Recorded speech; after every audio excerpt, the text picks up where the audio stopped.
வணக்கம் நேயர்களே, விவாத நேரம் நிகழ்ச்சிக்கு உங்களை அன்புடன் வரவேற்கிறோம். இன்று நாம் விவாதிக்கக்கூடிய தலைப்பானது திருவள்ளுவர் வெறும் சிலை அல்ல, திருக்குறள் வெறும் நூல் அல்ல, காவிசாயம் பூச நினைக்கும் தீய எண்ணத்தை விரட்டியடிக்கும் வள்ளுவம், பிஜேபி மீது முதலமைச்சர் ஸ்டாலின் மறைமுகமாக விமர்சனம், மீண்டும் மீண்டும் பிஜேபியை சீண்டும் திமுகவும் எதிர்வினைகளும் என்ற தலைப்பில் தான் நாம் இன்று விவாதிக்க இருக்கிறோம்.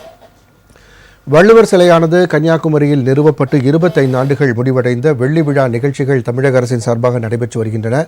அதன் 2ஆம் நாளில் இன்று முதலமைச்சர் அவர்கள் இன்று உரையாற்றினார்கள். அதில் பல்வேறு விஷயங்களை அவர் குறிப்பிட்டார்கள். திருவள்ளுவருடைய சிலை முதலில் கலைஞர் அவர்களால் நிறுவப்பெற்ற விஷயம், அது மட்டுமல்லாமல் அதற்கு காவிசாயம் பூச நினைப்பவர்களையும் அது விரட்டி அடிக்கும் வள்ளுவம் என்ற தனது கருத்துக்களை அவர் பதிவு செய்தார். அதாவது இந்த நிகழ்வானது ஒரு ஐம்பெரும் விழாவாக நடைபெற்று வருகிறது. திருவள்ளுவர் சிலை வெள்ளி விழா, கண்ணாடி இழை பாலம் திறப்பு விழா, வெள்ளி விழா மலர் வெளியீடு, திருக்குறள் கண்காட்சி, ஐயன் திருவள்ளுவர் தோரணவாயில் அடிக்கல் நாட்டு விழா என ஐம்பெரும் விழாவாக தற்போது நடைபெற்று வருகிறது. இதில் பேசிய முதலமைச்சர் அவர்கள் குறிப்பிட்டது போல பிஜேபி மீது அவர் மறைமுகமாக விமர்சனத்தை வைத்திருந்தார். ஏனென்றால் காவிசாயம் அடிக்கடி பூசப்படுவது பிஜேபியினால் தான் என்ற ஒரு கருத்தும் நிலவி வரக்கூடிய சூழலில் அவர் இவ்வாறு குறிப்பிட்டிருப்பது, திருவள்ளுவர் என்பது வெறும் சிலை அல்ல, திருக்குறள் வெறும் நூல் அல்ல, அவர்கள் வாழும் கேடயமும் போன்றவை, அது நம்மை காக்கும், அது எதிரிகளையும் அழிக்கும், அதே போன்று காவிசாயம் பூச நினைக்கும் தீய எண்ணம் உடையவர்களையும் அது விரட்டி அடிக்கும் என்று அவர் தனது குறிப்பிட்டிருந்தார். இதற்கு பிஜேபியின் பதிலடி என்ன, அதற்காக அவர்களுடைய பதில் என்ன என்பதையும் நாம் பார்க்க இருக்கிறோம். 1975ஆம் ஆண்டு தொடங்கப்பட்ட இந்த திட்டமானது கலைஞர் கருணாநிதி அவர்களால் கொண்டு வரப்பட்டது.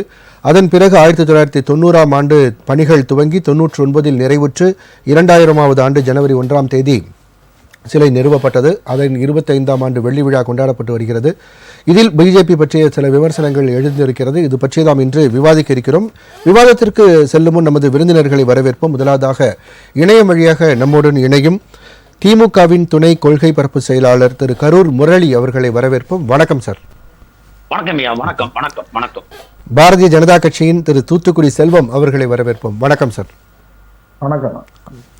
அரங்கில் நம்மோடு இணையும் எழுத்தாளர் கரு ஜெயக்கண்ணன் அவர்களை வரவேற்போம். வணக்கம்.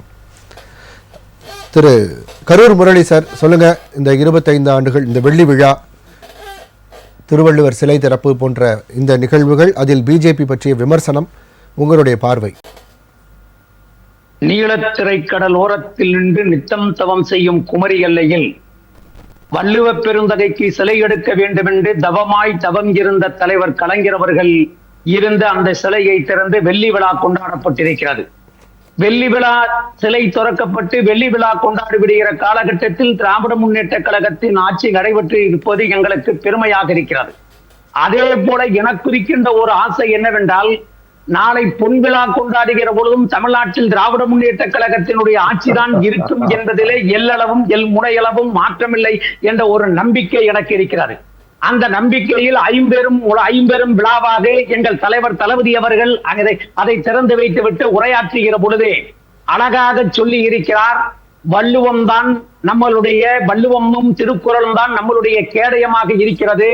பகைப்புலத்தை வீழ்த்துவதற்கும் பகைவர்களை வீழ்த்துவதற்கும் காவிசாயத்தை பூசிக்கொண்டு இந்த மண்ணில் வந்து மதவெறியை நிலைநாட்ட என்ன கொண்டிருக்கிறவர்களுக்கும் தடுக்கின்ற அரணாக இருப்பது நமக்கு வள்ளுவர் கொடுத்த திருக்குறளும் என்று எங்கள் தலைவர் அவர்கள் பேசியிருப்பது இப்பொழுது சனாதனவாதிகளுடைய குலை நடுங்கியிருக்கிறது, அவர்களுடைய குளம் நடுங்கியிருக்கிறது. அதனால்தான் அவர்கள் தங்களுடைய எதிர்ப்பு கணைகளை எல்லாம் வீசிக் கொண்டிருக்கிறார்கள்.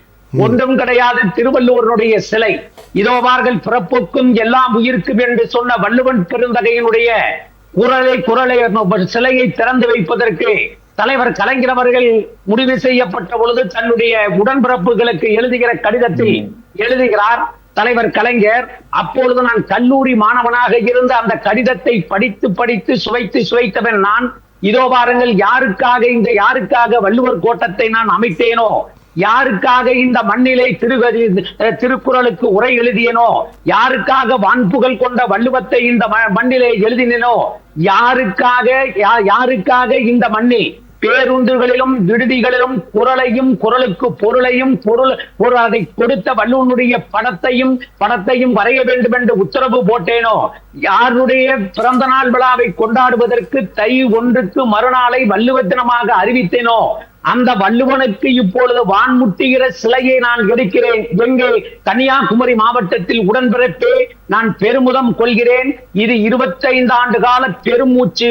அந்த பெருமூச்சு இப்பொழுது நிறைவேறுகிறது என்று அகமலர முகமலர எங்கள் தலைவர் கலைஞர் அவர்கள் அன்று முரசொலியில் எழுதிய கடிதம் தான் எனக்கு ஞாபகத்திற்கு வருகிறது. ஏனென்றால் திருக்குறளை, திருவள்ளுவருடைய சிலையை கன்னியாகுமரியில் கடற்கரையிலே கொண்டு போய் அவர் அமர வைத்திருக்கிறார் என்றால், இமயமலை எப்படி உயர்ந்து இந்தியாவுக்கு பெருமை சேர்த்திருக்கிறதோ அதே போல தெற்கு திசையில் கன்னியாகுமரியில் இதோ பாருங்கள், வள்ளுவனுடைய சிலையை உயர வைத்ததின் மூலமாக தமிழர்களுடைய பெருமையை உயர்த்தி காட்டியவர் எங்கள் தலைவர். கூட்டம் என்ன சொல்லி இருக்கும், மோடி அவர்கள் எங்க போனாலும் திருக்குறளை வைக்காமல் போய் வைத்து விட்டதனால் இப்பொழுது அவர்கள் அச்சப்பட்டு கொண்டிருக்கிறார்கள் என்பது நிச்சயம். எங்கள் தலைவன் சொன்னதை போல திருக்குறள் எங்கள் பாதுகாப்பு கேடயம், திருவள்ளுவர் எங்கள் பகைப்புலத்தை உடைப்பதற்கு எங்களுக்கு கொடுத்திருக்கிற கேடயம் என்பதை தெரிவித்துக் கொள்கிறேன். சரி சார், இப்போ அங்க காவி நீங்க சொல்ற மாதிரி அங்க விவேகானந்தர் பாறை நீங்க பாத்தீங்க அப்படின்னா அங்க இந்த ராக் மெமோரியல்ல ஃபுல்லாவே காவி நிறம் இருக்கும். அதை மறைப்பதற்கு தான் அந்த சிலையை வைத்திருக்கிறாரா அப்படின்ற ஒரு கேள்வியும் வருது. அது மறைப்பது, அதாவது எங்களுடைய இனத்தினுடைய தலைவனாக இருக்கக்கூடிய தலைவன் வள்ளுவனுக்கு சிலை வைத்திருக்கிறோமை தவிர திருவள்ளுவனுடைய பெருமையை மறைப்பது எங்கள் நோக்கம் அல்ல.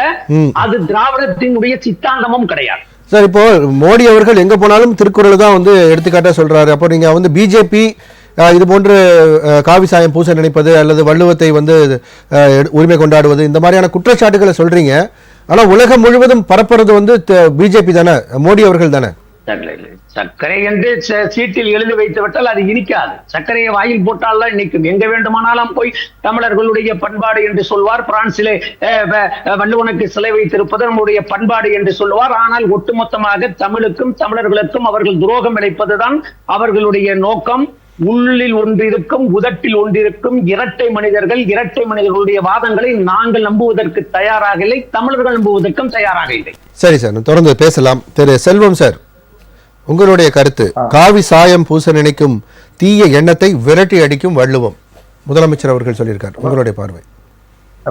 ராஜ் நியூஸ் தொலைக்காட்சி நிறுவனத்திற்கு, நெறியாளர் சகோதரர் ரங்கநாதன் அவர்களுக்கு, ராஜ் நியூஸ் தொலைக்காட்சி தொழில்நுட்ப கலைஞர்களுக்கு, ராஜ் நியூஸ் தொலைக்காட்சி நிறுவனத்தினுடைய அனைத்து பணியாளர்கள் அனைவருக்கும், என்னுடைய சக பங்கேற்பாளர்களுக்கும் பிறக்கின்ற 2025ஆம் ஆண்டு சிறப்பான ஆண்டாக அமைவதற்கு நான் முதலிலே வாழ்த்து சொல்ல விரும்புகிறேன். காரணம், இன்னும் சில மணி நேரங்களிலே 2025 ஆண்டுக்கான வைகறை பொழுது தொடங்க இருக்கிற காரணத்தால் அந்த 2025ஆம் ஆண்டு வாழ்த்துக்களை நான் முதலிலே பதிவு செய்ய விரும்புகிறேன்.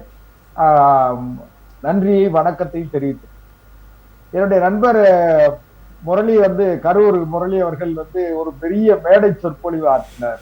அதுல வள்ளுவர் என்னப்பா இவர்களுக்கு சொந்தக்காரர் போல அவர் பேசினார்.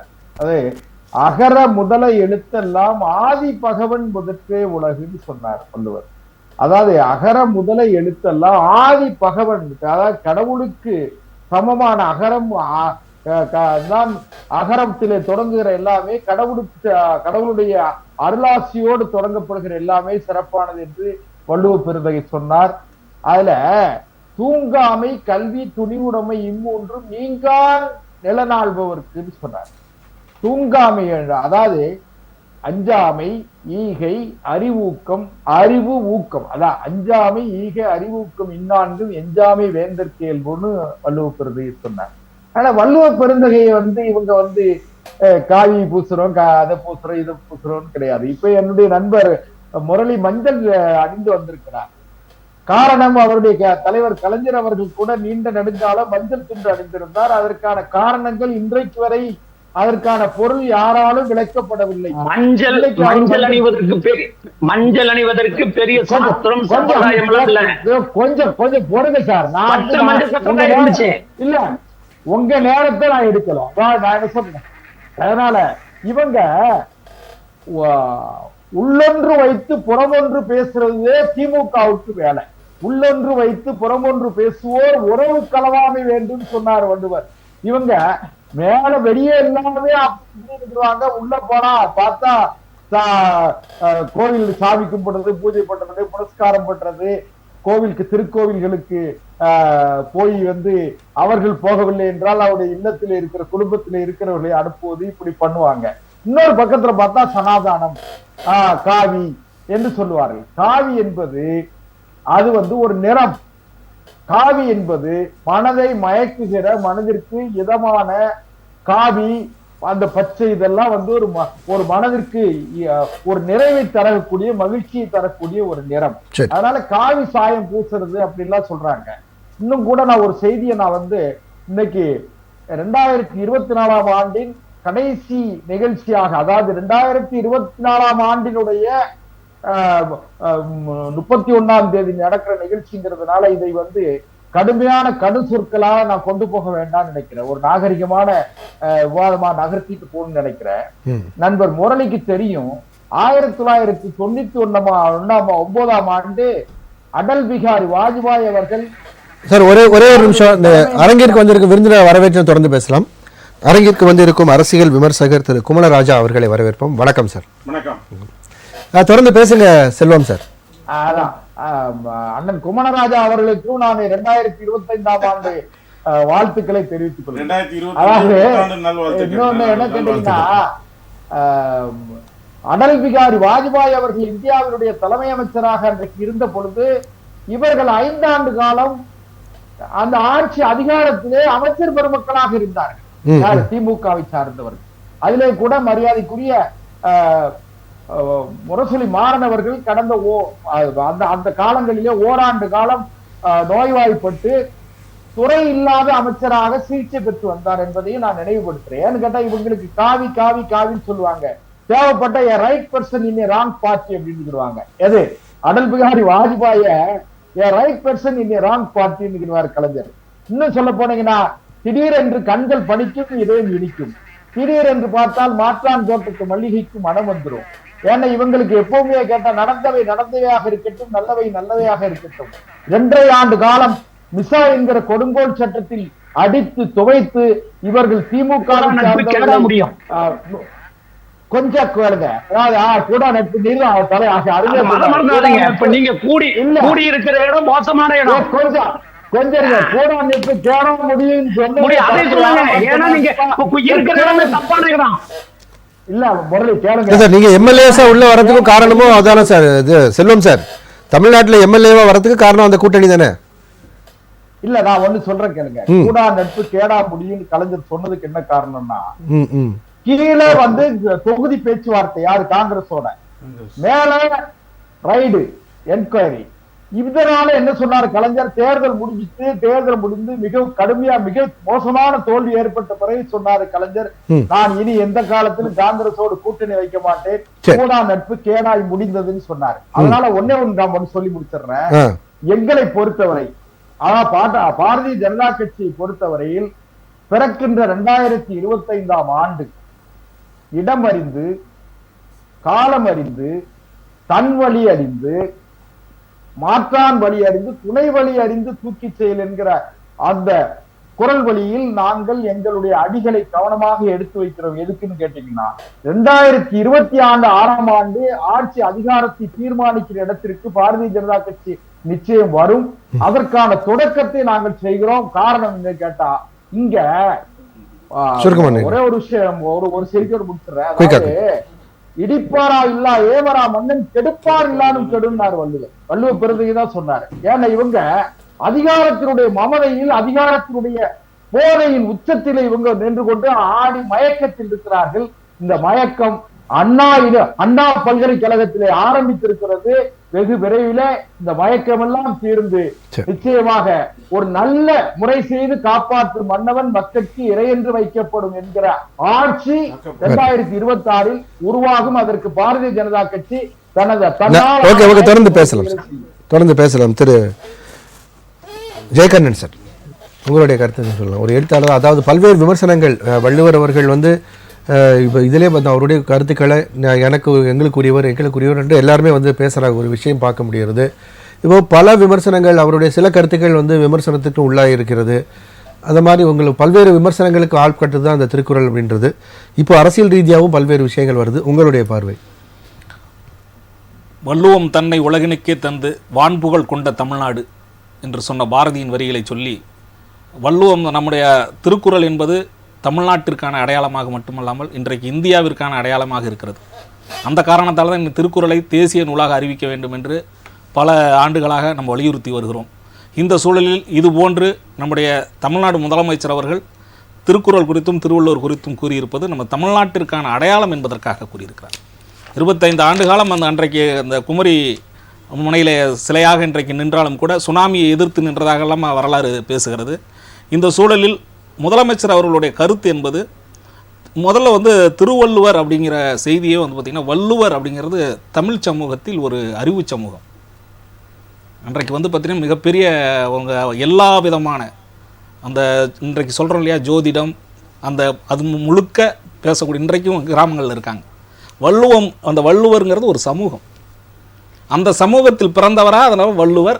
திரு என்பது உங்களுக்கு மதிப்பு மிக மனிதருங்கிற மாதிரி திருவள்ளுவர், அவருக்குன்னு தனியாக ஒரு பேர் கிடையாது. அதே மாதிரி திருக்குறள் என்பதை பார்த்திங்கன்னா, குறள்ங்கிறது ஒரு வடிவம், தமிழில் இருக்கக்கூடிய ஒரு வடிவம். வெண்பாங்கிற மாதிரி அது மாதிரி குரட்பா, அந்த குறளை திருக்குறள் என்கிறோம். இது வந்து இதுக்கான பொதுவான செய்தி.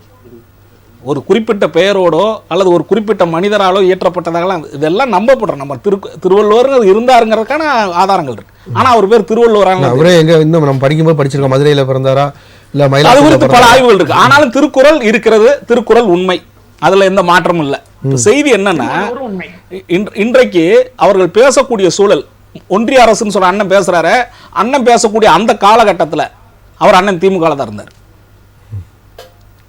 இப்போ ஒன்றிய அரசு திமுக எல்லாம் தாய் கழகம்னே. அண்ணெல்லாம் திராவிட முன்னேற்ற கழகத்திலிருந்து மதிமுகவுக்கு பாரதிய ஜனதா கட்சி. அது அண்ணனுடைய தனிப்பட்ட கருத்து. நான் சொல்லக்கூடிய செய்தினா, இன்றைக்கு திருக்குறள் குறித்தும் திருவள்ளுவர் குறித்தும் பல்வேறு செய்திகளை பரப்புவது வந்து நான் சொன்னேன், என்றைக்குமே நம்ம பொதுமறை என்று தான் சொல்கிறோம். இன்றைக்கு உலகில் வாழக்கூடிய அண்ணா ஒரே ஒரு செய்தி, ஒரே ஒரு செய்தி நான் முடிச்சிடறேன். என்னன்னு கேட்டுக்கலாமே, அதே செய்தி ஒண்ணு மட்டும். தேவன் தெளிவும் தெளிந்தவன் ஐயருவும் நீங்க அதான் தேரான் தெளிவு. தெளிவில்லாத காலத்துல உங்களோட கிடந்து நான் வந்து மட்டை அடிச்சுட்டேன்னு தவிர இப்ப தெளிஞ்சிட்டா அதனால பேசிட்டோட ஒரு செய்தியை சொல்லிடுறேன்.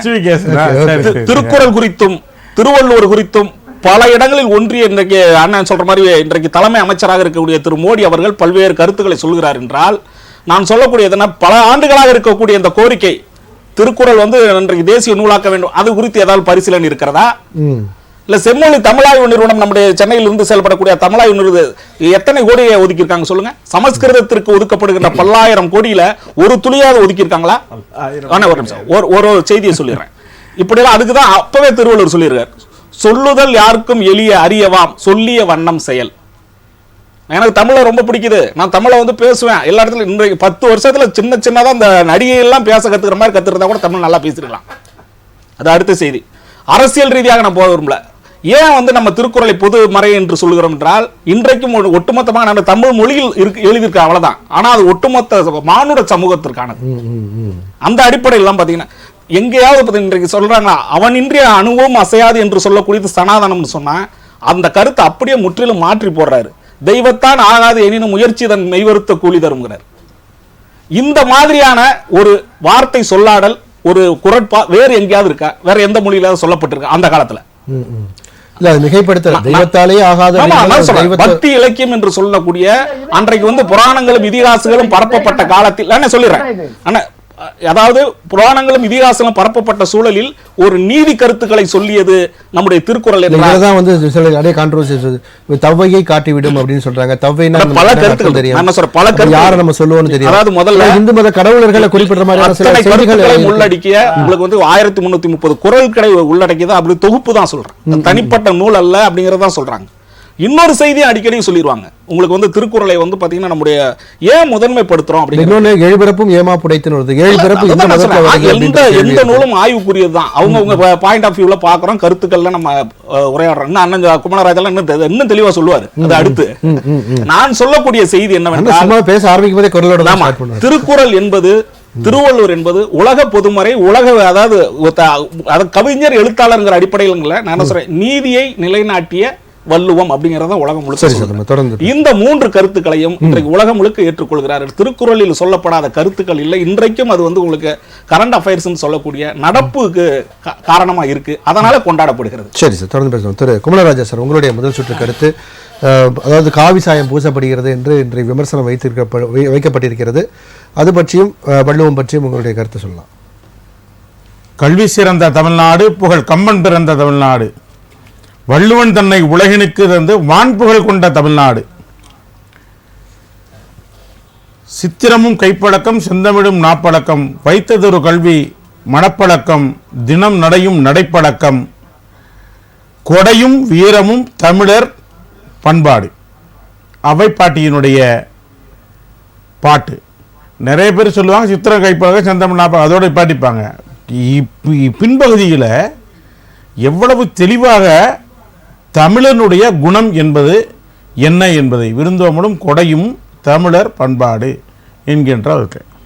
அப்படி தமிழர் பண்பாட்டை 8 கோடி தமிழர்களாக இருக்கின்ற தமிழ்நாட்டில் மட்டுமல்லாமல் பூமி பந்தில எங்கெல்லாம் நெல்லிக்கனியாக வாழுகின்றார்களோ தமிழர்கள், அவர்களுக்கெல்லாம் அடையாளமாக இருப்பது திருக்குறள், உலக பொதுமுறை. இந்த தமிழிலே 247 எழுத்துக்கள் உள்ளது. 37 எழுத்துக்கள் மட்டுமே பயன்படுத்தப்படாமல் இருக்கிறது. அதிலும் அவ் என்ற சொல் பயன்படுத்தப்படவே இல்லை.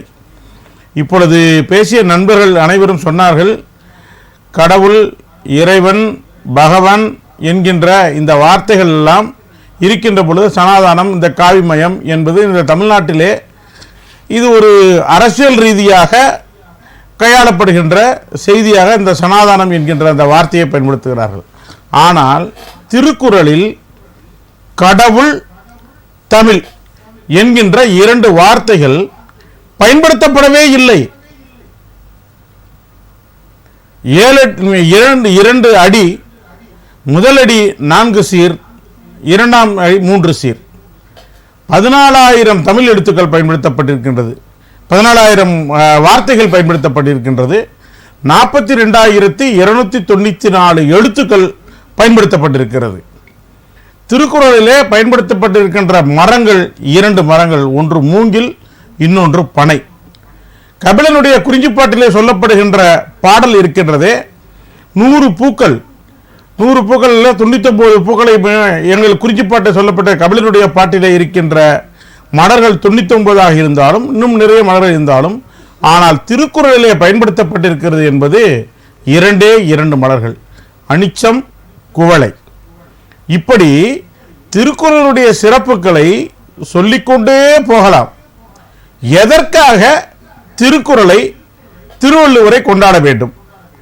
இன்றைக்கு ஆளுங்கட்சியாக இருக்கின்ற திராவிட முன்னேற்றக் கழகம் அதை 25 ஆண்டு காலமாக தலைவர் கலைஞர் அவர்கள் எப்பொழுதும் தமிழ் மீதும் பற்றும் கொண்ட காரணத்தினாலே ஒவ்வொரு நேரத்திலும் ஒரு விஷயங்களை அவர் முடிவு செய்வார். அப்படிதான் 133 அதிகாரங்களை கொண்டிருக்கின்ற குறளிலே அகர முதல எழுத்தெல்லாம் என்ற உயிரெழுத்திலே அகரத்திலே தொடங்கி அகர முதல எழுத்தெல்லாம் ஆதிபகன் முதற்றே உலகு முடிக்கின்ற குறளாக மெய்ப்பொருள் அருஞ்சொல் பொருட்களில் இருக்கின்ற கடைசி எழுத்தாக இருக்கின்ற மெய்யெழுத்துக்களில் இன்னாக இருக்கின்ற கூடுதல் காமத்திற்கின்பம் அதற்கின்பம் கூடி முயங்க பெறின் என்று சொல்லுகின்ற இன் என்கின்ற 2 சுழி நாவண்ணாவை ஆவில் ஆரம்பித்து உயிரெழுத்திலே ஆரம்பித்து இன்னில் முடிப்பார். அப்படி அவர் ஒவ்வொரு நேரத்திலும் குறள் மீதும் தமிழ் மீதும் பற்று கொண்டிருந்த பொழுது சென்னையிலே ஒரு கோட்டம் அமைத்தார். கோட்டம் அமைத்ததற்கு பின்பாக கன்னியாகுமரிக்கு கடைக்கோடியாக இருக்கின்ற இந்தியாவினுடைய கடைக்கோடி வழியாக இருக்கின்ற முனையாக இருக்கின்ற கன்னியாகுமரியில் எதை செய்வோம் என்றால் அதிலும் கூட ஒரு சிறு அரசியல் இருக்கிறது. விவேகானந்தர் பாறை அங்கே இருக்கிறது. கன்னியாகுமரி என்று எடுத்தாலே விவேகானந்தர் பாறை என்கின்ற இருக்கின்றது. அது மிகச்சிறப்பாக நிர்வகிக்கப்படுகிறது. சரி, வள்ளுவனுடைய பெயரை தமிழனுடைய அடையாளமாக தமிழுக்காக இருக்கின்ற வள்ளுவனுடைய பெயரில் ஏதாவது ஒன்று செய்ய வேண்டும் என்று நினைத்த பொழுது 133 அடியிலே ஒரு சிலை அமைத்தால் மிகச் சிறப்பாக இருக்கும் என்று முடிவு செய்து 2 அங்கே அமைத்தார்கள். அப்படி பெயர் மாறுகிறது. விவேகானந்தர் பாறை என்கிறது மாறி வள்ளுவனுக்கு சிலை இருக்கிறது, வள்ளுவர் சிலையை பார்ப்பதற்காக நாம் போவோம் என்கின்ற தமிழனுடைய அடையாளத்தை, கன்னியாகுமரியை, கடைசி மாநிலமாக இருக்கின்ற கன்னியாகுமரி இந்தியாவுடைய கடைக்கோடியை உலகத்திற்கு எடுத்துச் சொல்வதற்காக 133 அடியிலே சிலை அமைத்தார். அப்பொழுதுதான் திருக்குறள் மீது விமர்சனமா அல்லது பாராட்டான்னு தெரியல. இல்ல விவேகானந்தரை மறைக்கிறதுக்காக வச்சிருக்காருன்னு சொல்றீங்களா, இல்ல என்ன சொல்ல வந்தீங்க அந்த பாயிண்ட்? இல்ல அது ரெண்டும் தான். ஒரே கல்லுல 2 மாங்காய் சொல்லுவாங்க இல்லையா. ஒன்று விவேகானந்தருடைய அந்த பாறையினுடைய முக்கியத்துவத்தை குறைக்க வேண்டும், இன்னொன்று தமிழருடைய பெருமையை தரணி உயர்த்த வேண்டும். அதற்காகத்தான் இவர்கள் சொல்லிக்கொள்ள சந்தர்ப்பத்திற்காக அரசியலில் எத்தனையோ காரியங்களை கலைஞர் செய்திருக்கிறார். பண்டாரமும் என்று அவரே தான் சொல்லியிருக்கிறார். ஆனால் ரைட் மேன் இந்த ராங் பார்ட்டி என்று சொல்லியிருக்கிறது அவர்தான். ஆகவே அரசியலுக்காக தனக்கு தோதுப்படால் எதை வேண்டால் மாற்றிக்கொள்ளுகின்ற நிலை அவருக்கு இருக்கிறது என்பது ஒரு பக்கம் இருந்தாலும், அதை நாம் விட்டுவிட்டால் தமிழனுக்கு அடையாளம் வர வேண்டும் என்பதற்காக தமிழர்களுடைய திருக்குறள் என்பது 80 மொழிகளிலே இதுவரைக்கும் மொழிபெயர்க்கப்பட்டிருக்கிறது. முதல் முறையாக 10ஆவதாக வந்தவர் தான் மணக்குடவர். பரிமேலழகருடைய உரைதான் ஆகச்சிறந்த உரையாக திருக்குறளுக்கு இருக்கின்றது. இருந்தாலும் கூட அதற்கு பின்பாக வந்த கலைஞர் உள்பட, சாலமன் பாப்பையா உள்பட நிறைய பேர்கள் மொழிமாற்றம் செய்திருக்கிறார்கள். இருந்தாலும் கூட தமிழறிஞர் உரை எழுதியிருக்கிறார்கள். தமிழறிஞர் ஐயா வாசு சுபமாணிக்கம் அவர்கள் எழுதிய திருக்குறளுக்கான உரைதான் இன்னும் ஆகச்சிறந்த உரை என்பதை எடுத்து வர. குமரராஜா சார், இடைவேளைக்கு முன்னாடி பேசிட்டு இருந்தீங்க இந்த விவேகானந்தர் பாறை குறித்தும் அதில் திருவள்ளுவர் சிலை அமைப்பது குறித்தும் உங்களுடைய அந்த கருத்தை தொடருங்க. விவேகானந்தருக்கான முக்கியத்துவம், அந்த பாறைக்கான முக்கியத்துவத்தை குறைப்பது, அதான் ஒரேகள் 2 மாங்கான்னு சொன்னேன். ஆனால் தமிழனுடைய பெருமையை தரணிக்கு உயர்த்துவது, அதில் எந்த விதமான சந்தேகம் இல்லை. அதில் கலைஞர் அவர்களை யாரும் குறை கூறவே முடியாது. தமிழுக்காக தன்னை ஒப்புவித்துக் கொண்டதில் அது யாருடைய படத்தில் இருந்தாலும், அரசாங்க படத்தில் இருந்தாலும் சரி, அல்லது திராவிட முன்னேற்ற கழகத்தினுடைய படத்தில் இருந்தாலும் சரி, தமிழுக்காக நல்ல முயற்சிகளை பண்ணி இருக்கிறார், அதை அடையாளப்படுத்தி இருக்கிறார். அப்பொழுது விவேகானந்தருக்கு வந்த அந்த வாய்ப்பு கூட சிகாகோ காங்கிரஸில் உலக மத மாநாட்டிலே பேசுவதற்கு யாருக்கு வாய்ப்பு வந்தது என்றால், முறை மாவட்டத்தினுடைய ராமநாதபுரம் சேதுபதி பாஸ்கர சேதுபதி அவர்களுக்கு தான் வாய்ப்பு வந்தது. பாஸ்கர சேதுபதி அவர்கள் தான், நான் போய் என்ன ஒரு ராஜா போய் என்ன சொல்ல போறேன், துறவியாக இருக்கின்ற நீங்கள் போய் பேசினால் அது நன்றாக இருக்கும் என்று வெறும் 6 நிமிடங்கள் தான் கொடுக்கப்பட்டது. ஆனால் துவக்க ஆரம்பத்திலேயே அடிச்சாரு sixer. My dear sisters and brothers என்று சொன்ன முகத்திரத்திலே அந்த 6 நிமிடம் அல்ல, அது 1 மணி நேரத்திற்கு மேலாக நீக்கப்பட்டதா. இன்று வரைக்கும் அது அகிலம் போற்றுகின்ற ஒரு பேச்சு, விவேகானந்தருடைய பேச்சு. ஆனால் விவேகானந்தருடைய பெயரிலே தான் இன்றைய வரைக்கும் இன்றைய இளைஞர்களுக்கான நாளாக ஜனவரி 12ஆம் தேதி விவேகானந்தருடைய பிறந்த நாளைத்தான் இன்றைக்கு மிக பெரிய அளவிலே கொண்டாடி கொண்டிருக்கிறார்கள். ஆனால் தமிழனுடைய பெருமையை பற்றி பேசுகின்ற பொழுது குரலை பற்றி பேசாமல், இலங்கை ஜெயராஜ் அவர்கள் சொல்லுவார்கள், பட்டிமன்ற பேச்சாளரும் மிகச்சிறந்த தமிழறிஞமான அறிஞர் அவர்கள், தமிழை பற்றி நீங்கள் தெரிந்து கொள்ள வேண்டும் என்றால் நீங்கள் 100 புக்கு படிக்க வேண்டும் எல்லாம் அதனால் முடியாது என்றால் சரி 10 புக்காக படிக்க வேண்டாம், அதையும் படிக்க முடியாது என்றால் ஒரே ஒரு புக்கு, மிகச்சிறந்த புக்கு நீ படிக்கணும் அப்படின்னு சொல்லி சொன்னால், நீங்கள் முழுவதுமாக தமிழை கற்க வேண்டும் என்றால், தமிழை தெரிந்து கொள்ள வேண்டும் என்றால், குறள் ஒன்றை மட்டும் நீங்கள் முழுக்க படித்தால் அது நன்றாக உங்களை தமிழ் சேர்த்துவிடும். தமிழால் தீராத நோயும் அல்ல, தமிழ் அனைத்திற்கும் மருந்தாகும். அந்த அடிப்படையில் இன்றைக்கு ஆளும் கட்சியாக இருக்கின்ற அட்வான்டேஜ் சொல்லப்பட நன்மையாக இருக்கின்ற காரணத்தினாலே திருவள்ளுவருக்கு அந்த அமைப்பதும் இரண்டுக்கும் பாலம் அமைப்பதும் தமிழனுக்கு பெருமையை தான் உண்டாக்கி இருக்கிறார்கள். இருந்தாலும் கூட நாம் அரசியல் ரீதியாக அந்த விஷயங்களுக்காக நிறைய சந்தர்ப்பவாதங்களை நாம் சொல்ல விரும்பவில்லை. தமிழுக்கு உயர்வு வரும் என்றால் தமிழனாக நாமும் அதை போற்றுவோம். கண்டிப்பா சார், தொடர்ந்து பேசலாம். திரு கரூர் முரளி சார், அதாவது விவேகானந்தர் அவர்களுடைய அந்த புகழை குறைப்பதற்கான ஒரு விஷயமாக இது இருக்கும் என்று பேசப்படுகிறது. உங்களுடைய கருத்து என்ன சார்? அது அஞ்சாமை ஈகை அறிவொக்கம் இந்நான்கும் எஞ்சாமை வேந்தருக்கு இயல்பு என்று வள்ளுவர் சொன்ன குறளின் அடிப்படையில் தான் தலைவர் கலைஞராக இருந்தாலும் எங்கள் திராவிட மாடல் ஆட்சி நாயகர் தளபதி ஸ்டாலினாக இருந்தாலும் ஒரு ஆட்சியை நடத்தி கொண்டிருக்கிறார். அடுத்தவர்களுடைய புகழை மங்க வைத்துவிட்டு திருவள்ளுவருடைய புகழை உயர்த்த வேண்டும் என்பதெல்லாம் எங்கள் நோக்கம் அல்ல. ஏனென்றால் திருவள்ளுவருடைய புகழ் வானத்தினுடைய உச்சத்தை தாண்டியும் வளர்ந்திருக்கிறது, பரவி இருக்கிறது, நாட்டு மக்களுடைய இதயத்திலே நிலைத்திருக்கிறது. அதனால் அதில் எந்த வகையான மாற்றம் அவர் பிறந்ததா சொல்லப்படக்கூடிய 2 இடம் மதுரையை சொல்றாங்க, இன்னொன்னு வந்து மயிலாப்பூர் சொல்றாங்க. இந்த 2 இடத்துல கூட வச்சிருந்திருக்கலாமே அப்படின்ற ஒரு பேச்சுக்களை நம்ம கேட்க முடிஞ்சது. ஏன் கொண்டு போய், அதாவது ஏன் கொண்டு போய் கன்னியாகுமரியில் தலைவர் கலைஞர் அவர்கள் சிலையை வள்ளுவனுக்கு வைத்தார் என்று சொன்னால், வரலாற்றில் கன்னியாகுமரி கடல் எப்படி முக்கடலும் சங்கமிக்கிற இடமாக இருக்கிறதோ அந்த இடத்தில் முப்பாலை தந்தவனுக்கு முத்தமிழறிஞர் கலைஞர் அவர்கள் சிலை வைத்தது பெருமையாக இருக்க வேண்டும் என்பதற்காக அங்கே வைத்திருக்கிறார்.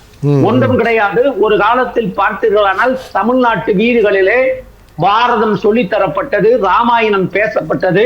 பட்டிமன்றமாக இருந்தாலும் கருத்தரங்காக இருந்தாலும் இந்த இடங்களில் எல்லாம் ராமனை பற்றியும் கண்ணனை பற்றியும் மதத்தை பற்றியும் வேதத்தை பற்றியும் உபநிஷங்களை பற்றியும் சம்பிரதாயங்களை பற்றி தான் வீடுகளிலே பேசிக் கொண்டிருந்த பொழுது, இதோ வாருங்கள் வள்ளுவன் என்று ஒருவர் இருக்கிறார், திருவள்ளுவர் ஒருவர் இருக்கிறார், அவர் எழுதிய திருக்குறள் என்பது இந்த மக்களுக்கும் இந்த மனித இனத்திற்கும் ஒரு முக்கியமான பொக்கிஷம் என்று சொல்லி அந்த திருக்குறளை வீதிகளிலே கொண்டு வந்து பேச வைத்த இயக்கம் திராவிட இயக்கம். அந்த திராவிட இயக்கத்தினுடைய தலகர்த்தர்களில் ஒருவராக இருக்கின்ற தந்தை பெரியார் என்ன சொன்னார்? உன்னுடைய நெறி என்னவென்று கேட்டால் குறள் நெறி என்று சொன்னார். உன்னுடைய மதம் எதுவென்று எவனாவது கேட்டால் அவனிடம் சொல், என் மதம் என்று சொன்னார். அது மட்டுமல்ல, தந்தை பெரியார் அவர்கள் திருக்குறளை குறைந்த விலையில் அச்சிட்டு குறைந்த விலையில் வெளியிட்டு திருக்குறளுடைய பெருமைகளை ஊருக்கெல்லாம் சொன்னார். அவருடைய தலைமாணக்கனாக இருந்து அவர்கள் சொன்னார், திருக்குறள் என்பது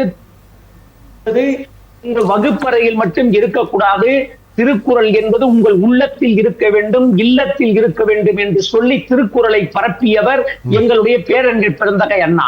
அதற்கு பிறகு அவருடைய தம்பியாக இருக்கிற தலைவர் கலைஞர் அவர்கள் தமிழ்நாட்டு வீதிகளில் வள்ளுவனுக்கு சிலை வைத்தது மட்டுமல்ல, வள்ளுவ கோட்டம் அமைத்தது மட்டுமல்ல, குறளோவியம் கண்டது மட்டுமல்ல, வள்ளுவனுடைய புகழை பரப்புவதுதான் தன்னுடைய நோக்கம் என்று சொன்னவர் தலைவர் கலைஞர். சரி, 50 விழாவா நடந்திருக்கு, 50 விழாவா நடந்திருக்கு. இதுல வந்து இந்த கண்ணாடி இழை பாலம் வந்து அதிமுக நாங்க கொண்டு வந்த திட்டம் அப்படின்னு சொல்றாங்க. வள்ளுவருக்கு பெருமை சேர்த்தி கொண்டிருப்பவர் எங்கள் தலைவர். அதாவது ஒரு விஷயம் சொல்லுகிறேன், நம்மளுடைய கணபதி ஸ்தபதி அவர்கள் சொல்கிற பொழுது அவருடைய பேட்டியில் ஒன்று சொல்லுகிறார், வள்ளுவனுக்கு 133 அடியில் சிலை வடிக்கிறோம், சிலை வடித்து வைப்பதற்கு 500 பணியாளர்கள் களத்தில் இருக்கிறார்கள், களத்தில் இருப்பதை பார்க்கிறேன், தலைவர் கலைஞர் அவர்களையும் பார்க்கிறேன். அன்று இந்த நாட்டில் சோழ பேரரசில் இருந்த தஞ்சை பேரரசர் ராஜராஜ சோழன் எப்படி சிற்பக்கலைக்கு உயிர் ஊட்டி வளர்த்தாதோ அதை போல 1000 ஆண்டுகளுக்கு பிறகு சோழ பேரரசரின் வடிவத்தில் கலைஞர் இந்த சிற்பக்கலைக்கு உயிர் ஊட்டுகிறார் என்று கணபதி ஸ்தபதி அவர்கள் தலைவர் கலைஞர் அவர்களை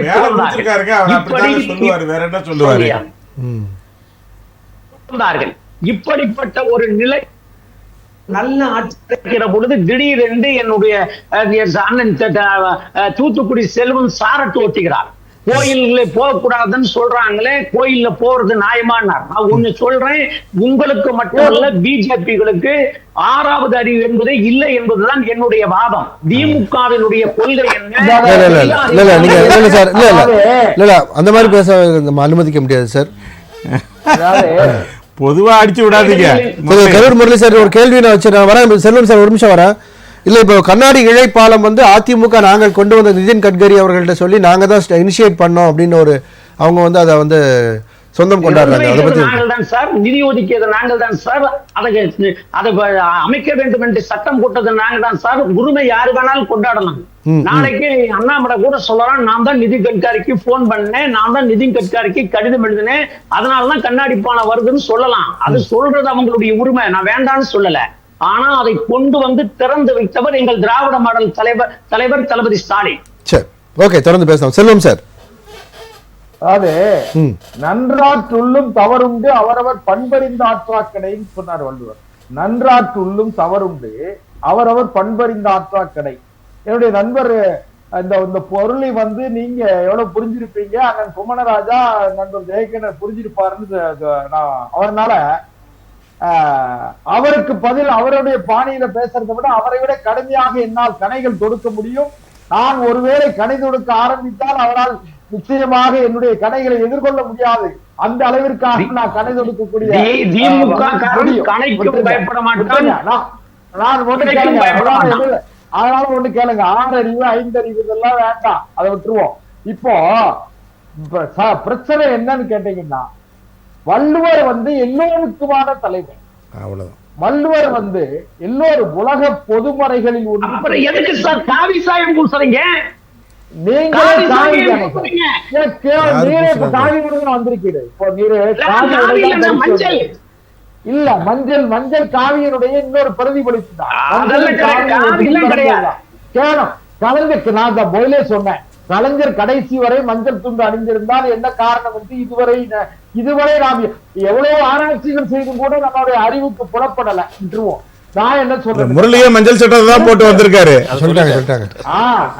இன்னொன்னு கேளுங்களேன், அதாவது திருக்குறளை உரிமை நீங்க திருக்குறளை கொண்டாடுவதற்கு நாங்கள் நன்றி தெரிவிக்கிறோம். திருக்குறளுக்கு உரிமை கொண்டாடுவதற்கு நீங்கள் வந்து ஒண்ணு அதைத்தான் சொன்ன, நன்றாற்றுள்ளும் தவறு உண்டு அவரவர் பண்பறிந்த ஆற்றா கடை. நீங்க இன்னைக்கு நாட்டில் இருக்கிற பிரச்சனைகள், திருக்குறள் திருவள்ளுவருக்கு சிலை எடுப்பது, அதுக்கு மத்திய அரசாங்கம் அனுமதி கொடுத்தது, இன்றைக்கு கண்ணாடி கொடுத்தது, இதையெல்லாம் மத்திய அரசாங்கத்திற்கான பங்குகளை நாங்கள் உரிமை கொண்டாடுவதற்கான தகுதி எங்களுக்கு இருக்கிறது. அது ஒரு பக்கம். நான் இப்ப என்ன சொல்றேன்னு கேட்டா, 25வது ஆண்டு காலம் வள்ளுவர் சிலையை திறந்து 25வது ஆண்டு காலத்தை கொண்டாடுகிற உங்களுக்கு இப்ப என்ன எங்களை பார்த்து எதுக்கு பயம்? பாரதிய ஜனதா கட்சியை பார்த்து உங்களுக்கு அச்சம் வந்திருக்கிறது. பாரதிய ஜனதா கட்சியை பார்த்து உங்களுக்கு நடுக்கமும் பயமும் வந்திருக்கிற காரணத்தால் நீங்க எங்களை பார்த்து காடி மஞ்சள் அதெல்லாம் சொல்லிட்டு இருக்கீங்க. நான் ஒண்ணு என்ன சொல்றேன்னா, மானுடம் பேசுங்க, சனாதானம் பேசாதீங்க, மானுடம் பேசுங்க. இன்னைக்கு நம்ம ஜெயக்கண்ணன் கூட சொன்னார், அந்த ஜாதி உடனே இந்த ஜாதி. என்ன சார் ஜாதி? மனித ஜாதியை பத்தி பேசுங்க சார். அதாவது ஒன்றே குலம் ஒருவனே தேவன். இதுக்கு வாங்க. நீங்க இதை விட்டுட்டு அந்த ஜாதி இந்த ஜாதி, யாரு சார் ஜாதி பார்த்துக்கிட்டு இருக்கா? எல்லாரும் இப்ப அண்ணன் தப்பின்னு இருக்கோம். நாம வந்து உற்சவர் உறவினர்களாக இருக்கோம், தமிழர்களாக இருக்கிறோம், இந்தியர்களாக இருக்கிறோம். நான் மொழியால் தமிழன், நான் இனத்தால் நாட்டால் இந்தியன். உங்க கட்சி தான் சனாதனம் பாக்குறத. அண்ணன் சார்ந்து இருக்கக்கூடிய பாரதிய ஜனதா தான் உங்களுக்கு வந்து சனாதனத்தை தூக்கி பிடிக்கிறது.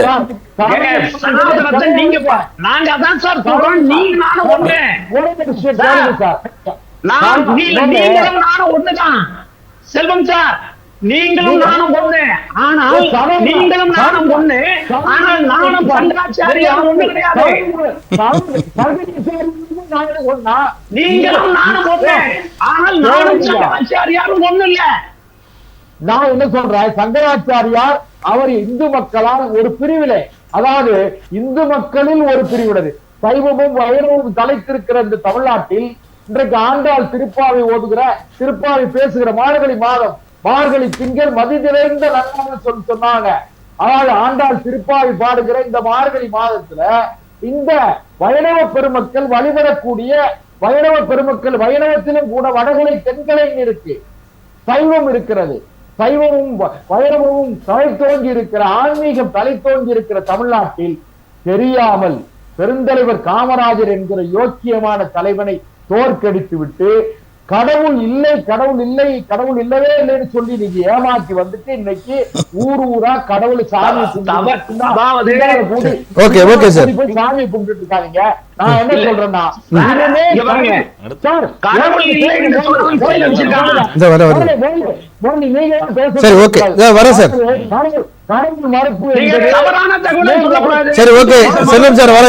அரங்கில பேச வேண்டியிருக்கு, நேரம் குறைவா இருக்கு. நான் வரேன் மறுபடியும் வரேன் சார்.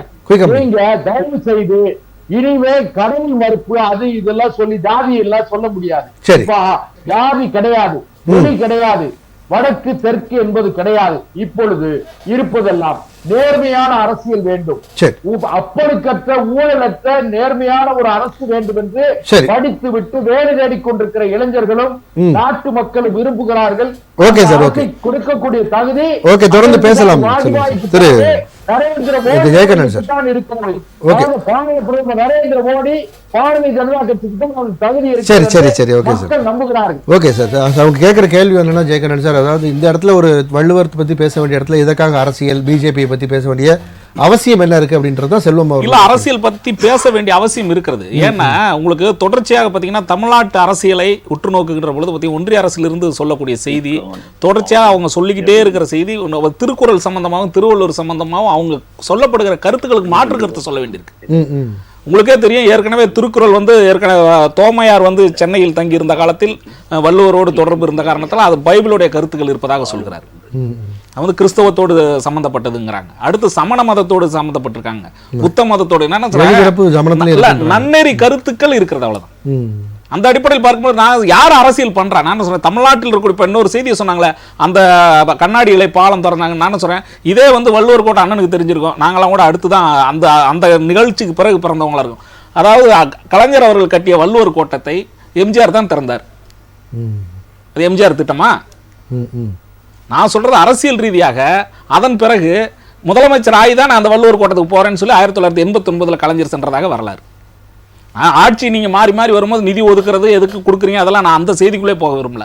வள்ளுவர் குறித்து தொடர்ச்சியாக அரசியல் படுத்துகின்ற போது அது முதலமைச்சர் சொல்லுகின்ற கருத்துகள் ஏற்புடையவே. ஏன் அப்படின்னா, நீங்க தொடர்ச்சியாக வள்ளுவர் சம்பந்தமாக நீங்க ஒரு கருத்தியலை மாற்றும் போது தமிழர்களுக்கான பொதுவான உலக பொதுமறையாக ஏற்றுக்கொள்ளப்பட்ட திருக்குறள் சம்பந்தமாகவும் திருவள்ளுவர் சம்பந்தமாக நீங்க வேற செய்தியை உலக அளவில் பரப்பு. படம் கூட சர்ச்சைக்குள்ளாச்சு. முன்னாடி இருந்த படத்துல காவி உடை, திருநீர் பட்டை, பூணூல், இதெல்லாம் மாத்தி. உங்களுடைய பார்வை எப்படி வேணா இருக்கலாம். நான் சொல்றேன் தமிழ்நாடு இன்றைக்கு இருக்கக்கூடிய தமிழ்நாட்டினுடைய அரசியல் என்பது வள்ளுவரை ஏற்றுக்கொண்ட இயக்கத்தில் ஆட்சி நடக்கிறது, திருக்குறளை முன்னிலைப்படுத்திய ஆட்சி நடக்கிறது. திருக்குறளுக்காகவே வாழ்ந்த திருக்குறள் முனுசாமி போன்றவர்கள் இருக்கிறார்கள். திருக்குறள் கழகம் இருக்கிறது. இன்னும் சொல்ல போனா அனைவருக்கும் பொதுவானது. அப்புறம் திருக்குறள் முன்னேற்ற கழகம், திராவிட முன்னேற்ற திமுக என்று சொல்லிவிட்டு திருக்குறள் முன்னேற்ற கழகம் இன்னொரு முக்கியமான என்எஸ்கே அவர்கள் அனைவருக்குமான பொதுவான நூலாக ஏற்றுக்கொள்ளப்பட்டு விட்டது. நாங்க திரும்ப மீண்டும் தேசிய அளவில் அந்த தேசிய நூலாக்கணும்னு சொல்லும் போது நீங்க உண்மையான அக்கறையா இருந்தா அந்த தேசிய நூலை அறிவிச்சுட்டு போங்க. எங்களுக்கு இன்னும் உயர் நீதிமன்றத்தில் நீங்க தமிழ் ஆட்சி மொழி ஆக்க முடிக்கிறீங்களே, அந்த சூழல் இருக்கின்ற பொழுது தேசிய நூலாக திருக்குறளை ஏற்றுகின்ற அது நாங்க சொல்றேன் வெளியில பேசக்கூடிய செய்தியை நாங்க ஏத்துக்க மாட்டோம். அப்படி நீங்க பாத்தீங்கன்னா இப்ப தமிழ்நாட்டுல இருந்து ஆளுங்கட்சியில தொடர்புல இருந்து முடிந்த அளவுக்கு அண்ணன் சொன்ன மாதிரி கலைஞருடைய தலைமையில எல்லாரும் பேச நான் சொல்லிடுறேன், கலைஞருடைய தலைமையில எல்லாரும் பேச ஒண்ணும் புரியாது சார். இல்ல ஒரே விஷயம், கலைஞர் ஒரு படைப்பாளியாக இருந்த காரணத்தால் ஆட்சி பொறுப்பிற்கு வரும் பொழுது ஆனா ஒரே ஒரு செய்தி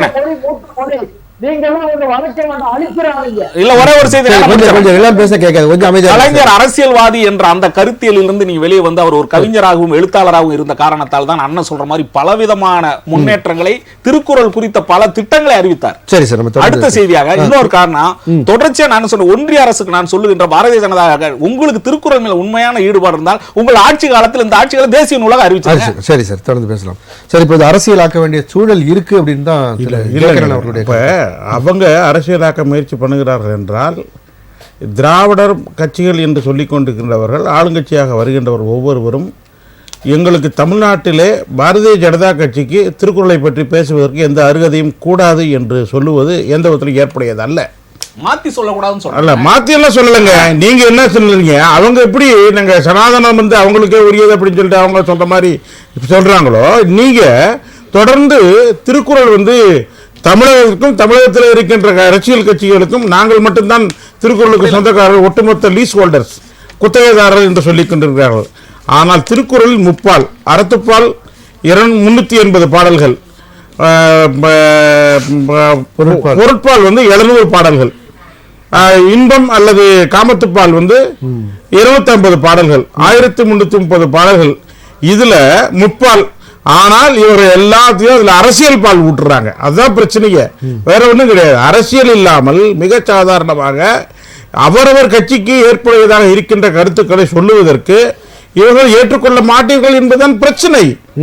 இவர்கள் ஒன்றிய அரசாக இருக்கின்ற அல்லது மத்திய அரசில் இருக்கின்ற அவர்கள் திருக்குறளை பற்றி உலகத்தினுடைய கூரையினை எங்கெல்லாம் சொல்லுகிறாரோ, நமது பாரத பிரதமர் நரேந்திர மோடி அவர்கள் ஐக்கிய நாடுகள் சபையிலையும் போய் திருக்குறளை சொல்லுங்க, பிறப்புக்கும் எல்லா உயிருக்கும் என்று சொல்றாரு.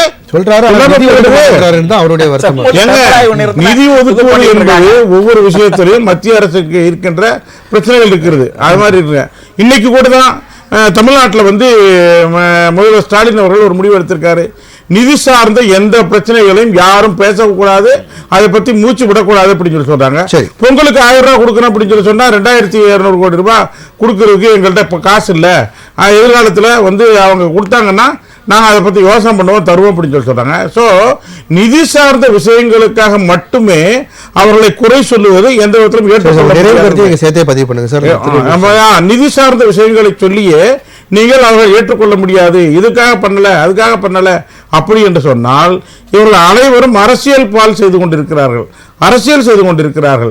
ஆனால் உலகத்தினுடைய பொதுமறை திருக்குறள், அதிலே தம்பி ஜெயகண்ணன் அவர்கள் கேட்டதை போலவோ மற்ற நண்பர்கள் சொன்னதை போலவோ திருக்குறள் தேசிய நூல் அறிவிப்பதற்கு எந்த விதமான பிரச்சனையும் இல்லை. அது நேரம் வருகின்ற பொழுது உரிய ஆய்வுகளும் உரிய திறனாய்வுகளும் கொடுக்கின்ற பொழுது செம்மொழியை தமிழ் மொழியை செம்மொழியை ஆக்கியிருக்காங்களே, அது பண்ணது யார் பண்ணாங்க? நீங்க 1000 தான் பேசியிருந்தாலும் எம்ஜிஆருடைய பாலிசி நீங்க வச்சுக்கணுங்க. மத்தியில் கூட்டாட்சி மத்திய மாநிலத்தில் சுயாட்சின்னு சொல்லி இருந்தாலும் மத்திய அரசோடு இணக்கமான கொள்கையை நீங்கள் வைத்துக் கொண்டிருந்தால்தான் மக்களுக்கு நன்மை கிடைக்கும். அதற்கான வேலையை செய்ய வேண்டும். அதனால தமிழை பற்றி, தமிழனுடைய பெருமையை பற்றி, தமிழனுடைய உச்சார்ந்த பெருமைக்கு இலக்கணமாக திகழ்கின்ற திருக்குறளை என்றும் படிவோம். ஆனால் திருக்குறள் தமிழர்களுக்கான அடையாளம். திருக்குறளில் சொல்லப்பட்டிருக்கின்ற நெறிகளை எல்லாம் கடைபிடிப்போமானால் இங்க நிறைய பேருக்கு வேலை இல்லாமல் போய்விடும். அந்தபடியில் திருக்குறள் என்பது உலக தமிழர்களுடைய அடையாளம். அந்த அடையாளத்திற்கு வேண்டியது ஒரு முயற்சி. அதற்கான முயற்சியில அனைவரும் ஈடுபடுவோம். மக்களிடம் கொண்டு போய் சேர்ப்போம். ஒழுக்க நெறியை மக்களிடம் புகட்டுவோம். நன்றி சார். உங்களோட நிறைவு கருத்து ஜெயகண்ணன் சார். தொடர்ச்சியாக திருவள்ளுவர் தொடர்பாகவும் திருக்குறள் சம்பந்தமாகவும் அரசியல் கட்சிகளுக்கு அண்ணன் சொன்ன மாதிரி அரசியல் கட்சிகள் மட்டுமல்ல, ஒட்டுமொத்த சமூகத்திற்கான நூல், சமூகத்திற்கான அந்த படைப்பாளி அப்படிதான் பார்க்குறோம். இன்னொன்று நன்னெறியை போதித்த ஒரு மொழி, நன்னெறியை போதித்த ஒரு புலவன், நன்னெறியை போதித்த ஒரு நூல் என்ற அடிப்படையில் பார்க்கின்ற போது உலக பொதுமறையை, இன்னும் சொல்லப்போனால் நம்ம தமிழ்நாட்டில் உள்ள தமிழர்கள் மட்டுமல்ல, இன்றைக்கு ஈழத்து உறவுகளாக உலகம் முழுக்க பரவி இருக்கிற நம்முடைய ஈழத்தமிழர்களும் தமிழை பரப்பி கொண்டிருக்கிறார்கள். நம்மை விட அவர்கள் இன்னும் சொல்லப்போனால் தமிழை உயிர் மூச்சாக நினைப்பவர்கள். அந்த அடிப்படையில் பார்க்கின்ற போது உலக அளவில் இன்றைக்கு திருக்குறளுடைய தேவை இருக்கிறது. அதனால் அவர்களுக்கு இவர்களுக்கு பிராந்திய, நான் சொல்றேன், அவங்க தான் சொல்லுவாங்க மாநில அடிப்படையில் பிரிக்காதீங்க, அவர் உலகளாவிய தலைவர், வானளாவிய தலைவன் அப்படின்னு சொல்றோம் இல்லையா? அந்த அடிப்படையில் வள்ளுவம் உலகிற்கு ஈந்தது. வள்ளுவ கருத்துக்களை நம்ம உலகம் முழுக்க பெறணும். அது பொதுமறை என்பதுதான் உண்மை. நன்றி சார். திரு தூத்துக்குடி செல்வம் சார், உங்களுடைய நிறைவு கருத்து சொல்லுங்க சார். அனைவருக்கும் 2025ஆம் ஆண்டு புத்தாண்டு நல்வாழ்த்துக்கள். அனைவருக்கும் வாழ்த்துக்கள். சொல்லுங்க, நிறைவு கருத்து சொல்லுங்க செல்வம் சார். அதாவது எதிர்காட் காக்கும் அறிவினார்க்கு இல்லை, அதிர வருவதோர் நோய், வள்ளுவர் சொன்னது. அதே வள்ளுவர் இன்னொன்னையும் சொன்னார். அதாவது வருமுன் காவாதார் வாழ்க்கை எரிமுன்னர் வைத்தூறு போல கெடும். இந்த ரெண்டையும் எதுக்கு சொல்றேன்னு கேட்டீங்கன்னா, இந்த அரசு மிக மோசமான நிர்வாக நடைமுறைகளை கடைபிடிக்கிற காரணத்தால் வருமுன் காவாதார் வாழ்க்கை என்கிற அந்த வள்ளுவ பெருந்தகையினுடைய வழி, அந்த அவருடைய எச்சரிக்கையை இவர்கள் உணராத காரணத்தால் மிகப்பெரிய சிக்கல்களை, இன்னும் கூட கேட்டீங்கன்னா அரசு தேர்தல் நேரங்களில் மிகப்பெரிய அளவில் வண்ண விளக்குகளால் அலங்கரித்து மாயஜாலம் காட்டுகிற திட்டங்களை எல்லாம் அறிவிக்கிறது. அது தொடர்ந்து செயல்படுத்த முடியுமான்னு பார்க்கணுமா வேண்டாமா? இன்னைக்கு தை மாசம் பொங்கல் திருநாள்ல 1000 ரூபாய் கொடுத்து அந்த பொங்கலுக்கு பயன்படுத்தி பழக்கப்பட்ட தமிழ் மக்கள் இன்றைக்கு ஆவலோடு எதிர்பார்க்கிறார்கள், அச்சத்தோடு கவனித்துக் கொண்டிருக்கிறார்கள், வருமா வராதா என்று கவலையோடு இருக்கிறார்கள். இப்படிப்பட்ட மத்திய அரசு கொடுக்க வேண்டிய நிதியை கொடுத்துட்டாங்கன்னா கரெக்டா கொடுத்துருவாங்க சார். இல்ல செயல்படுத்துறீங்க, இதுக்கு எல்லாத்துக்கும் மத்திய அரசு வேணுமா? சரி, நன்றி சார். நிறைவு செய்யுங்க செல்வம். கேளுங்க இவங்க வர சார். முரளி சார் வரேன். முதலமைச்சர் 2 நாட்கள் தூத்துக்குடி, திருநெல்வேலி, கன்னியாகுமரி மாவட்டத்தில் இருந்திருக்காரு. அவருக்கு முதலமைச்சர் அமைச்சர் பெருமக்கள் எல்லாம் இருந்திருக்கிறார்கள். ரொம்ப இல்ல, பல கோடிகள் செலவு செய்து ஆடம்பரங்களையும் அவர்களுடைய ஆரவாரங்களையும் அவருடைய பரிவாரங்களையும் பார்க்கும் போது மக்கள் முகம் சுளிக்கிறார்கள். இப்படி மக்களுக்கு சேவை செய்ய வந்திருக்கிற நீங்கள் எளிமையாக இருக்க வேண்டும், எளிமையை கற்றுக்கொள்ள வேண்டும் என்பதுதான் என்னுடைய வேண்டுகோள். நன்றி நன்றி நன்றி. திரு கரூர் முரளி சார், உங்களுடைய நிறைவு கருத்து. எச்சரிக்கையோடு இருக்க வேண்டும் என்று நான் தமிழ்நாட்டு மக்களை கேட்கிறேன். நீங்கள் ஆபத்தை உணர்வோடு இருக்கிறீர்கள் என்று அரசுக்கு எச்சரிக்கிறேன். நன்றி சார். திரு கரூர் முரளி சார், உங்களுடைய நிறைவு கருத்து. குமரிமுனையில் இருக்கின்ற சிலையை பற்றி இவ்வளவு பேசுகிற தூத்துக்குடி செல்வம் அவர்களுடைய கட்சியில் இருந்த நாடாளுமன்ற உறுப்பினர் காசியிலே வள்ளுவனுக்கு ஒரு சிலை வைக்கிறேன் என்று ஒரு சிலையை எடுத்துக்கொண்டு போனாரே, அந்த சிலையினுடைய நிலை என்ன என்பதை தெரிய வேண்டும். இரண்டாவது, தமிழ் என்றே பேசுகிறாரே என்று பெருமையாக பேசிய தூத்துக்குடி செல்வம் ஒன்றுமில்லை, 25 லட்சம் மக்கள் மட்டும் பேசுகிற சமஸ்கிருத மொழியினுடைய வளர்ச்சிக்காக ஒன்றிய அரசு எவ்வளவு நிதி ஒதுக்கி இருக்கிறது? 8 கோடி தமிழ் மக்கள் பேசுகின்ற தமிழ் மொழியினுடைய வளர்ச்சிக்காக எவ்வளவு நிதி ஒதுக்கினீர்கள் என்பதை உங்கள் மனச்சாட்சியை தொட்டு சொல்லுங்கள்.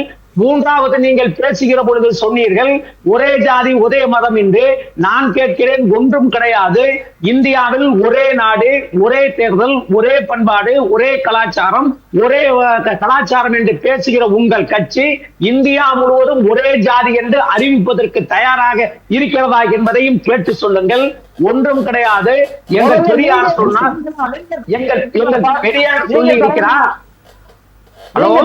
சொல்லுங்க சார், சொல்லுங்க, தொடர்ந்து பேச சார். நேரம் இல்ல செல்வம் சார், நேரம் இல்ல. சாதி மறுப்பு இயக்கம், சமூகமின்மை, மதச்சார்பின்மை. கரூர் முரளி சார், நிகழ்ச்சி நிறைவான கருத்தை சொல்லுங்க சார். நம்ம இன்னொரு நாளைக்கு இதை பத்தி விரிவாக விவாதிக்கலாம். சொல்லுகிறோம், திருவள்ளுவர் வெறும் சிலை அல்ல, திருக்குறள் வெறும் நூல் அல்ல, அது நம் வாழ்க்கையை பாதுகாத்துக் கொள்கிற கேடயமும் வாள் போன்றது. வாள் கேடயம் மட்டுமல்ல, எதிரிகள் தமிழ்நாட்டுக்குள் நுழையாமல் இருப்பதற்கும், காவி சாயம் தமிழ்நாட்டுக்குள் நுழையாமல் இருப்பதற்கும் நமக்கு பாதுகாப்பு இருப்பது திருவள்ளுவர், திருக்குறள் என்று எங்கள் தலைவன் சொன்ன இந்த ஆயுதத்தை எடுத்துக்கொண்டு களத்தில் இருக்கிறோம். மதவாதிகளை பெரியார் பிறந்த மண்ணில், அண்ணா பிறந்த மண்ணில், கலைஞர் பிறந்த மண்ணில், எங்கள் தளபதி பிறந்த மண்ணில் மதவாதிகளை நுழையப்படாமல் எங்களை பாதுகாக்கிற ஆயுதமே திருவள்ளுவரும். நன்றி நன்றி நன்றி நன்றி சார், நன்றி. நம்முடன் விவாதத்தில் பங்கு பெற்ற விருந்தினர்கள் அனைவருக்கும் நன்றி. அனைவருக்கும் இனிய புத்தாண்டு நல்வாழ்த்துக்கள். நேயர்களுக்கும் இனிய புத்தாண்டு நல்வாழ்த்துக்கள். மீண்டும் ஒரு விவாத நேரம் நிகழ்ச்சியில் சந்திப்போம் நேயர்களே. நன்றி, வணக்கம்.